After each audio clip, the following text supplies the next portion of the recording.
Ivan Krstic. On May 29, 2000 in Orshak, Serbia, an afternoon training session was underway on a community football pitch. Ivan Krstic, 20 years old, was positioned with teammates near midfield. He was a promising central midfielder known for strong ball control and leadership from his youth captain years. Dark clouds and increasing lightning approached the open, unsheltered field as coaches continued drills despite rising wind and rain. Lightning activity intensified within close range of the pitch. A sudden flash struck the field without warning. The lightning bolt hit Krstic directly on his left shoulder and upper back, driving him rigid for a split second before his body lost all control. He collapsed straight forward, arms limp at his sides, hitting the turf face down as a concussive thunderclap rolled across the stadium. 5 nearby players were knocked to the ground by the electrical surge and shockwave. When the smoke lifted, staff rushed in and began immediate resuscitation attempts, while others called for emergency support. Krstic was pronounced dead on arrival at Alexandrovac Clinic. 3 teammates sustained minor burns and shock injuries. A stone marker was later placed at midfield in his memory. Cristiano Junior. On December 5, 2004, in Bangalore, India, over 20,000 spectators attended the Federation Cup final at Sri Kanteerava Stadium. Cristiano Junior, 25 years old, was moments away from scoring his second goal for Dempo against Mohun Bagan. Cristiano Sebastião de Lima Jr. was a Brazilian forward who became one of the top scorers in India's National Football League during the early 2000s. He had just signed a record transfer to Dempo SC, where he was expected to lead the club's attacking line.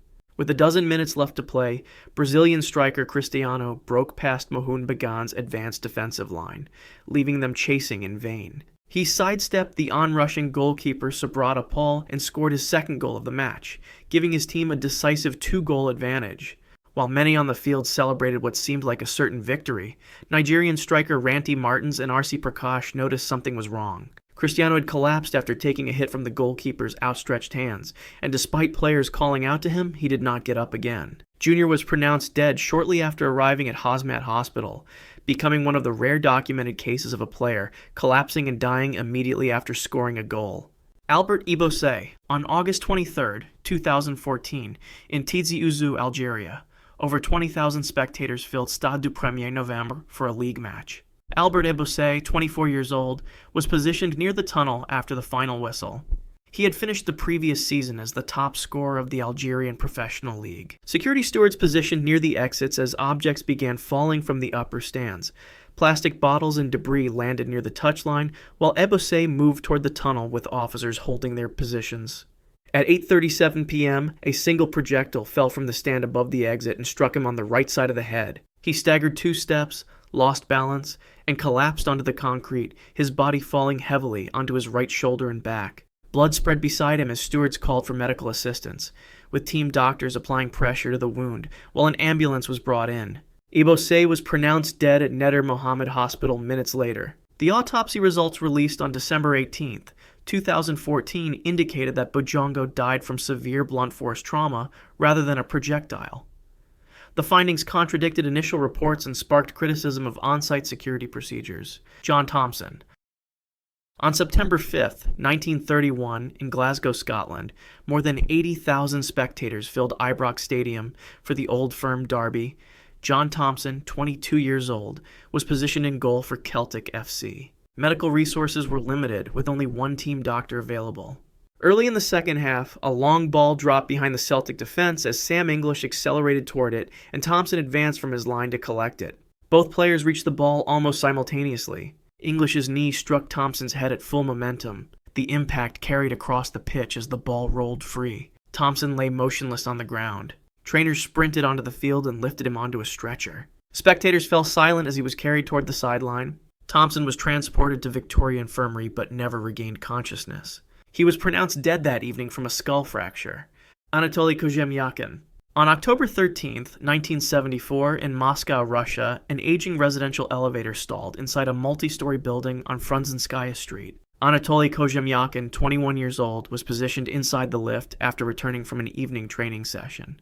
The elevator was an older Soviet model with recent faults and no updated inspection. At 6:05 p.m., it began ascending with Kozhemyakin inside before abruptly halting between the second and third floors. The cabin shuddered as the lights dimmed, and Kozhemyakin tried the control panel before forcing the inner doors open. Believing the lift to be stationary, he climbed toward the landing, his upper body entering the gap as metal scraped along the shaft. The motor suddenly re-engaged, driving the elevator upward and pinning his chest and abdomen against the floor ledge in a single crushing impact that echoed through the stairwell. Neighbors, alerted by the noise, called for assistance while maintenance staff worked to reach the jammed cabin.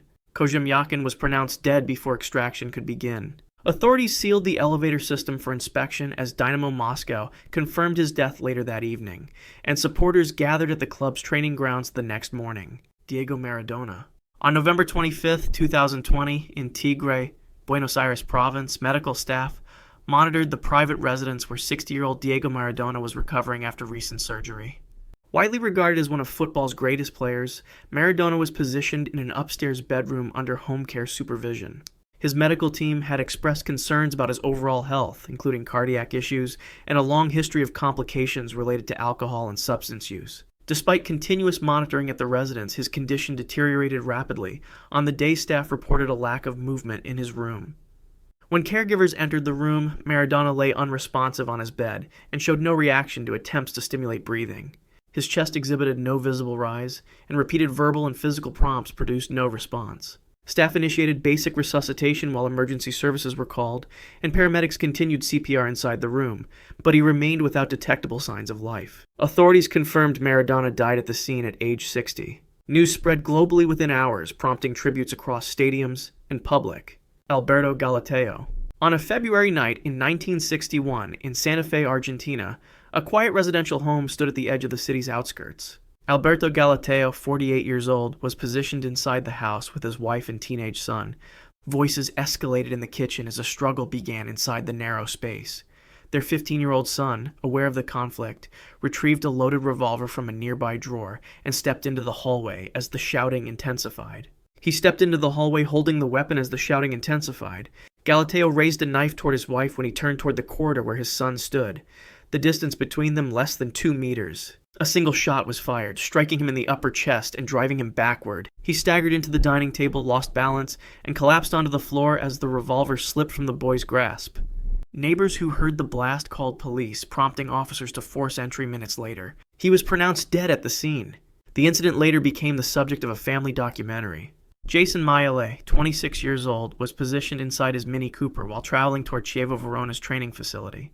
Visibility on the route was reduced by a gentle left-hand bend as both vehicles traveled at high speed through open countryside.